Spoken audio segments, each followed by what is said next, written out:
اپنے نبی سے سچا پیار کرو، جو پیغام حضور نے دیا اس پہ عمل کرو، اور کوشش کرو کہ کوئی عدد مقرر کر لو اپنی زندگی میں حضور پہ درود پڑھنے کے لیے، جو پوری زندگی ہمیں یاد کرتے رہے۔ پیدا ہوئے تو یاد کیا، زندگی بھر یاد کیا، وقت وصال بھی یاد کیا، بعد وصال بھی یاد کیا، اور اب بھی قبر انور میں ہمیں یاد کر رہے ہیں، دعا کر رہے ہیں۔ ہمارے بزرگ فرمایا کرتے تھے، بہت بڑے صوفی بزرگ، کہ حضور کی یاد تمہیں یوں ہی نہیں آتی، جب وہ تمہیں یاد کرتے ہیں تب وہ تمہیں یاد آتے ہیں۔ حضور نے آج ہمیں یاد کیا، اس لیے وہ یاد آ گئے، ہم ان کا ذکر لے کر بیٹھے۔ تو کوشش کیا کرو کہ اپنے آقا پہ درود پڑھا، کم سے کم 500 مرتبہ درود پڑھنے کی عادت ڈالو۔ 1000 بار پڑھو تو اور اچھا ہے۔ آپ کہیں گے اتنا کیسے؟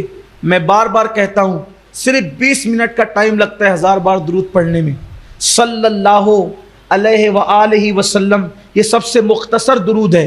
اگر آپ اس کو 100 بار پڑھو گے تو 2 منٹ لگیں گے، 1000 بار پڑھو گے تو 20 منٹ لگیں گے۔ کیا اپنے نبی کے لیے 20 منٹ نہیں نکال سکتے؟ اور جو شخص میرے آقا پر روزانہ 1000 بار درود پڑھے گا، مرنے سے پہلے دنیا کے اندر ہی اللہ اس کو جنت میں اس کا محل دکھائے گا، اس کے بعد اس کو موت آئے گی۔ اس لیے کوشش کرو کہ اپنے آقا پہ درود پڑھو۔ درود پڑھو گے تو جلدی مدینہ منورہ کی حاضری ہوگی۔ درود شریف پڑھو گے تو ہو سکتا ہے اگر کرم ہو گیا تو حضور کا دیدار بھی نصیب ہوگا، حضور کو خواب میں دیکھو گے، اور کرم ہو گیا تو عالم بیداری میں بھی دیکھ سکتے ہو۔ تو آقا پہ درود پڑھنے کی عادت ڈالو، 20 منٹ کا ٹائم روز نکالو، کیونکہ جو دنیا میں جتنا کثرت سے درود پڑھے گا وہ قیامت کے دن اتنا زیادہ حضور کے قریب رہے گا۔ درود پڑھنے سے رزق میں برکت ہوتی ہے، درود پڑھنے سے بلائیں دور ہوتی ہے، درود پڑھنے سے مشکلیں آسان ہوتی ہے، درود پڑھنے سے کاموں کی رکاوٹیں دور ہوتی ہے، درود پڑھنے سے اللہ کا قرب نصیب ہوتا ہے، درود پڑھنے سے رسول اللہ کا قرب نصیب ہوتا ہے، درود پڑھنے والے کی زبان میں اللہ تاثیر عطا کرتا ہے، درود پڑھنے والے کی دعا میں اللہ تاثیر عطا کرتا ہے، درود پڑھنے والا بندہ جسمانی روحانی بیماریوں سے شفا پا جاتا ہے۔ بلکہ آپ سے کہوں، جو درود پڑھنے کا عادی ہو جائے، نہ اسے ڈاکٹر کی دوا کی ضرورت ہے، نہ اسے کسی عامل کی دعا کی ضرورت ہے۔ ہر درد کی دوا ہے صلی علی محمد، تعویذ ہر بلا ہے صلی علی محمد۔ آپ پڑھ کر تو دیکھو، درود پڑھنے سے کڑوے کسیلے رس شہد کی مکھی کے پیٹ میں میٹھے ہو جاتے ہیں۔ شہد بنتا ہی درود کی برکت سے۔ ایک مرتبہ پوچھا میرے آقا علیہ السلام نے شہد کی مکھیوں سے کہ یہ تم شہد کیسے بناتے؟ انہوں نے عرض کی، یا رسول اللہ، حدیث پاک ہے، ہم یہ پتیوں کے پھلوں کے پھولوں کے رس چوستے ہیں اور جا کر کے اس کو چھتے میں اگل دیتے ہیں۔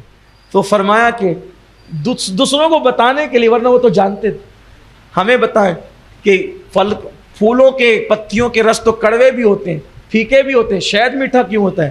کہا حضور وہ چوسنے سے لے کر چھتے تک پہنچنے تک ہم جاتے ہیں تو آپ پہ درود پڑھتے ہوئے جاتے ہیں، اس کی برکت سے مٹھاس پیدا ہوتی۔ اگر درود پڑھو گے تو بولی میں بھی مٹھاس پیدا ہو۔ کسی نے ڈاکٹر اقبال سے پوچھا تھا کہ آپ کے اشعار میں اتنی تاثیر کیوں ہے، اتنی چاشنی کیوں ہے نا، کتنا اثر ہے ڈاکٹر اقبال کی اشعار کے اندر۔ اقبال کبھی کہتے ہیں، ہو نہ یہ پھول تو بلبل کا ترنم بھی نہ ہو، چمن دہر میں کلیوں کا تبسم بھی نہ ہو نہ ساقی تو پھر میں بھی نہ ہو، خم بھی نہ ہو، خیمہ افلاک کا استادہ اسی نام سے ہے، بزم ہستی تپش آمادہ اسی نام سے ہے، قوت عشق سے ہر پست کو بالا کر دے، دہر میں اسم محمد سے اجالا کر دے، کی محمد سے وفا تو نے تو ہم تیرے ہیں، یہ جہاں چیز ہے کہ اللہ و قلم تیرے ہیں، لوح بھی تو قلم بھی تو، تیرا وجود الکتاب۔ کتنی چاشنی اشعار کے اندر۔ اقبال سے پوچھا تھا اتنی چاشنی میں، تو کہا کہ میں نے 1.25 کروڑ مرتبہ اپنے نبی پہ درود پڑھا ہے۔ سرکار خواجہ قطب الدین بختیار کاکی روزانہ 3000 بار درود پڑھتے۔ جس دن شادی ہوئی، بہت خوبصورت بات آ گئی، جس دن شادی ہوئی، شادی کی مصروفیتوں کے اندر اس رات درود پڑھنا بھول گئے، مہمان تھے، یہ تھے وہ تھے، دلہن کی وداعی تھی، جو بھی سب معاملات تھے بھول گئے۔ صبح ہوئی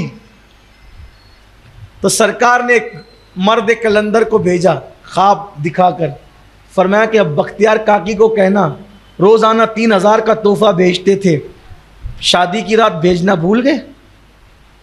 بہت روئے، بہت روئے، بہت بے چین ہوئے، پھر اس کے بعد کبھی زندگی میں درود پڑھنا نہیں چھوڑا۔ تو یہ بہترین تحفہ امتیوں کی طرف سے جو نبی کی بارگاہ میں ہے وہ تحفہ درود ہے. اپنے بچوں کو بھی درود کا عادی بناؤ، خود بھی درود پڑھو.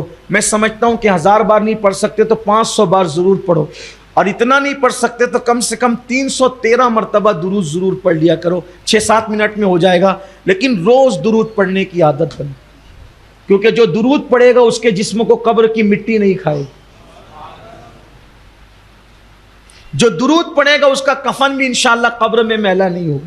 کثرت سے درود پڑھے. حضرت کافی مراد آبادی نے کہا تھا جو پڑھے گا صاحب لولاک کے اوپر درود، آگ سے محفوظ اس کا تن بدن رہ جائے گا. عادت بنائیے. اللہ ہم سب کو توفیق عطا فرمائے.